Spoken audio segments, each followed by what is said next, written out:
A partir del siglo X, los vikingos exploraron las regiones de Groenlandia y Terranova, ubicadas en el extremo norte de Canadá. Se cree que las colonias vikingas en estas áreas duraron alrededor de 500 años. El primero en llegar a estas tierras fue, según se dice, el famoso Erik el Rojo. De hecho, uno de los asentamientos vikingos en estas tierras ha sido reconocido como Patrimonio de la Humanidad. Un dato curioso es que en estos lugares se encontró un crisol utilizado para fundir bronce. Como los indígenas de la región no tenían conocimiento del uso del metal, se atribuye este hallazgo a los vikingos.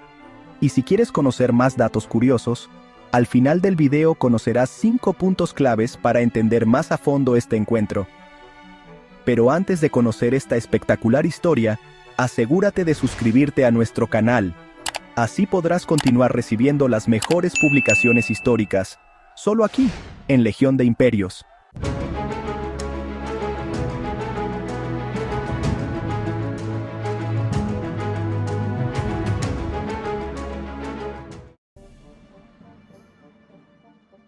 Empecemos mencionando que a medida que los vikingos exploraban y colonizaban nuevas tierras, les iban asignando nombres. Entre las principales tierras colonizadas estaban Groenlandia, Helluland, Markland y Vinland. Estos nombres reflejaban las características o la percepción que los vikingos tenían de cada lugar. Para recordar por qué algunos de estos lugares son significativos, los mencionaremos a medida que avanzamos. ¿En qué se basan las historias sobre los vikingos que visitaron estas tierras? Principalmente en 2 sagas. La saga de los groenlandeses escrita alrededor del año 1200 y la saga de Erik el Rojo de aproximadamente 1260. Estas sagas son las principales fuentes que utilizan los historiadores para entender la exploración vikinga en América del Norte. Sin embargo, un problema es que estas sagas combinan elementos de realidad y ficción, lo que las hace poco confiables como registros históricos exactos. Debido a esto, se necesita una cuidadosa investigación arqueológica y análisis histórico para descubrir qué sucedía realmente con los vikingos en estas partes de Norteamérica. Bueno, lo importante es que debemos intentar extraer la información más verídica de las sagas nórdicas, aparte de la información que ya poseemos como hechos confirmados. Al analizar cuidadosamente tanto las sagas como las pruebas arqueológicas recopiladas, podemos concluir que los vikingos efectivamente alcanzaron Groenlandia, y desde allí, continuaron hasta América. En cuanto a Groenlandia, allí existió una colonia compuesta por entre 3.000 y 5.000 personas, que comprendía unas 400 granjas alrededor del año 1261. En ese tiempo, la comunidad aceptó la autoridad del rey de Noruega. Sin embargo, estas poblaciones comenzaron a declinar paulatinamente hacia 1378. Este declive se debió a las extremas condiciones de vida, caracterizadas por el intenso frío y una pequeña edad de hielo que ocurrió durante ese periodo. Pocos años después de que los vikingos se asentaran en Groenlandia, un comerciante llamado Bjarni Herjolfsson llegó a tierras americanas e informó de su descubrimiento a Leif Erikson, el hijo de Erik el Rojo. Esto llevó a Leif Erikson a organizar una expedición que resultó en el establecimiento de un pequeño asentamiento en lo que ahora conocemos como América del Norte. En resumen, los vikingos se establecieron en Groenlandia y desde allí llegaron a América, tal como mencionamos anteriormente. Sin embargo, se enfrentaron a nuevos desafíos, aparte del frío y las difíciles condiciones de vida, incluyendo la interacción con los indígenas americanos, a quienes llamaron Skraelingar. Este término tiene varios significados, como bárbaros, debiluchos o gritones, el último de los cuales se refiere a su manera de gritar durante las batallas. En algunos relatos indígenas, se dice que se enfrentaron con gigantes, en referencia a los vikingos. El hermano de Leif Erikson fue el primero en interactuar con los Skraelingar, pero desafortunadamente, este encuentro no fue amigable. Los indígenas estaban en canoas, y el hermano de Leif atacó a 9 de ellos. Capturó a todos y, al final, mató a todos menos a uno. Sin embargo, lo que Leif Erikson no anticipó fue que los indígenas eran propensos a la ira y regresaron en grandes cantidades para contraatacar. En consecuencia, estallaron enfrentamientos, y el hermano de Leif Erikson perdió la vida. A pesar de los conflictos, las relaciones con los indígenas no se limitaron únicamente a la violencia, había intercambios comerciales. Sin embargo, el comercio de armas estaba prohibido para los vikingos. Si siempre te has preguntado qué hubiera sucedido si se hubiera permitido este tipo de comercio y se hubieran desarrollado relaciones más pacíficas, como acuerdos comerciales más complejos. Si ello hubiera ocurrido, es posible que los indígenas norteamericanos hubieran unificado sus fuerzas y conquistado grandes partes de América antes de la llegada de los españoles. Imaginen lo que habría sucedido si los indígenas hubieran aprendido técnicas de los vikingos como el dominio del caballo, el uso del metal y otras habilidades. Sin embargo, como mencioné anteriormente, las colonias vikingas acabaron por desmoronarse debido a las gélidas condiciones climáticas y los frecuentes ataques de los Skrælingar.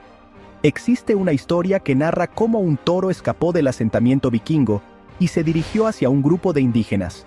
Este evento generó un debate entre los vikingos y los nativos, con una situación llena de desacuerdos sobre la responsabilidad del animal. Con comentarios como "controlen a su toro", se ha vuelto una molestia. Eventualmente, este altercado se intensificó, culminando en una auténtica batalla, con ambas partes usando sus armas.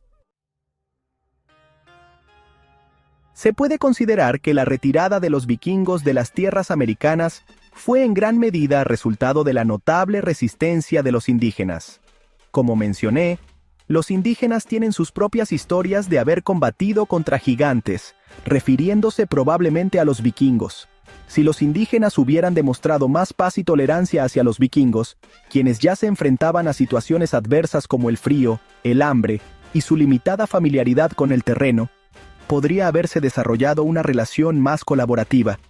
Los vikingos estaban en una tierra extraña, desprovistos de suficientes hombres y recursos, mientras que los indígenas poseían un conocimiento más amplio del entorno, aunque carecían de metal y algunas otras ventajas tecnológicas. Una actitud más comprensiva de parte de los indígenas podría haber permitido alcanzar más acuerdos, mejorando probablemente la situación para ambos grupos. Sin embargo, debido a todos estos factores, los vikingos finalmente se vieron obligados a retirarse, dejando atrás lo poco que había quedado de sus asentamientos. Tal como mencioné, los vikingos no dejaron un gran legado en Norteamérica. Entre los pocos vestigios, se encuentra un crisol para la fundición de bronce y algunos otros objetos, pero más allá de eso, su impacto material fue limitado. Aquí tienes 5 datos curiosos e impresionantes sobre la interacción y el contraste entre los vikingos y los nativos de América. 1. Los primeros europeos en América del Norte. Los vikingos fueron probablemente los primeros europeos en llegar a América del Norte, mucho antes de Cristóbal Colón. Se asentaron brevemente en L'Anse aux Meadows, en el actual Canadá, alrededor del año 1000 después de Cristo. 2. El término Skrælingar. Los vikingos llamaban a los nativos americanos Skrælingar, un término que ha sido interpretado como bárbaros o hombres débiles. Esta palabra refleja la percepción vikinga hacia los pueblos que encontraron, aunque el contacto fue limitado y a menudo conflictivo. 3. Técnicas de navegación. Los vikingos eran navegantes expertos que dependían de la observación del sol, las estrellas y aves marinas para orientarse. Por otro lado, los nativos americanos solían tener un conocimiento profundo del terreno local, utilizando señales naturales para moverse efectivamente por tierra. 4. Intercambio cultural potencial.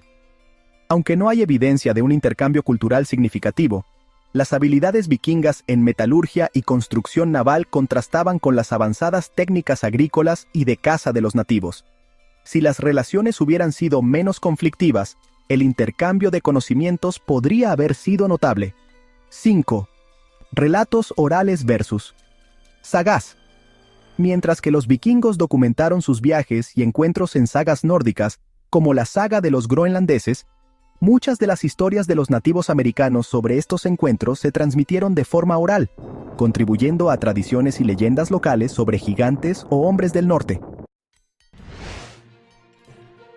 Si te gustó el contenido, considera suscribirte, dejar tu comentario y compartir este video a las personas que les pueda interesar. Además, te invitamos a visitar nuestro canal para conocer más historias sobre la colonización de América y sus personajes.